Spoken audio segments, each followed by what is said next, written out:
জিলহজ মাসের 1 তারিখ থেকে নিয়ে একেবারে কুরবানি পর্যন্ত কমপক্ষে আমাদের সকলের জন্য 3টা আমল আছে। কয়টা আমল? 3টা আমল। 1 নম্বর আমল, জিলহজের 1 তারিখ থেকে নিয়ে 10 তারিখ পর্যন্ত বেশি করে লা ইলাহা ইল্লাল্লাহ আল্লাহু আকবার সুবহানাল্লাহ এটা পড়া। 2 নম্বর আমল, জিলহজের 1 তারিখ থেকে নিয়ে 9 তারিখ পর্যন্ত নফল রোজা রাখা, সম্ভব না হলে 9 জিলহজ একটা নফল রোজা রাখা। 3 নম্বর, জিলহজের 1 তারিখ থেকে নিয়ে কোরবানির দিন কোরবানি করা পর্যন্ত হাত পায়ের নখ না কাটা, চুল না কাটা, শরীরের অন্য সকল পশম পরিষ্কার না করা। জিলহজ মাসের 1 তারিখ থেকে নিয়ে একেবারে কোরবানি পর্যন্ত কমপক্ষে আমাদের সকলের জন্য 3টা আমল আছে। কয়টা আমল? 3টা আমল। রাসূল করিম সাল্লাল্লাহু আলাইহি ওয়াসাল্লাম বলেন, মা মিন আইয়ামিন আযমু ইনদাল্লাহ ওয়ালা আহাব্বা ইলাইহি ফীহিন্না মিন আইয়ামিন আশরিন। জিলহজের প্রথম 10 দিন, 1 জিলহজ থেকে নিয়ে 10 জিলহজ কুরবানি পর্যন্ত, এই 10 দিন আল্লাহ পাকের কাছে সবচাইতে বেশি সম্মানিত এবং মর্যাদাপূর্ণ।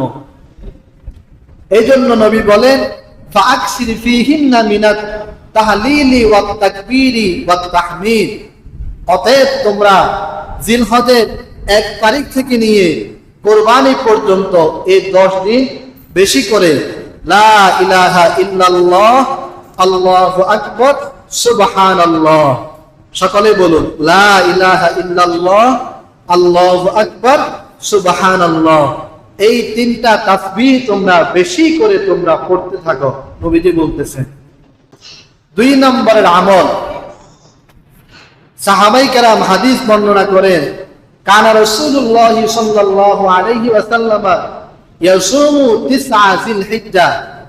আল্লাহর নবী জিলহজ মাসের 1 তারিখ থেকে নিয়ে 9 তারিখ পর্যন্ত লাগাতার নফল রোজা রাখতেন।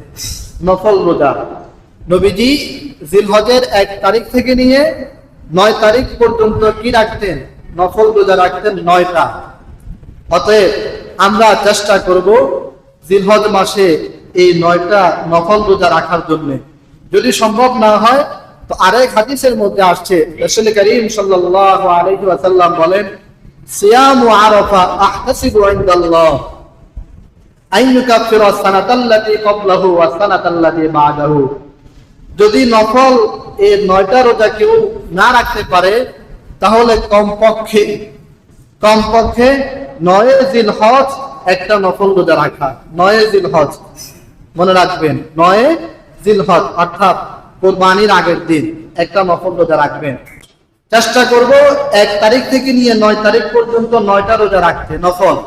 সম্ভব না হলে কুরবানির আগের দিন 9 জিলহজ একটা নফল রোজা অবশ্যই আমরা রাখার চেষ্টা করব। 3 নম্বর আমল, রাসূল করিম সাল্লাল্লাহু আলাইহি ওয়াসাল্লাম বলেন, ইযা রাআইতুম হিলাল জিলহিজ্জা, যখন তোমরা জিলহজের চাঁদ দেখো, ফালইউমসিক আন শারিহি ওয়া আসফারিহি। জিলহজের চাঁদ উঠে গেলে তোমরা হাত পায়ের নখ কাটবে না, চুল কাটবে না, শরীরের অন্য সকল পশম তোমরা পরিষ্কার করবে না, নবীজি বলছেন। তাহলে কি দাঁড়ালো? জিলহজের 1 তারিখ থেকে নিয়ে কোরবানি করা পর্যন্ত, কোরবানির দিন কোরবানি করা পর্যন্ত এই 10 দিন আমরা আমাদের হাতের নখ কাটবো না, হাত পায়ের নখ কাটবো না, চুল কাটবো না, এমনকি শরীরের অন্য সকল পশম আমরা পরিষ্কার করব না। এটা একটা সুন্নত আমল।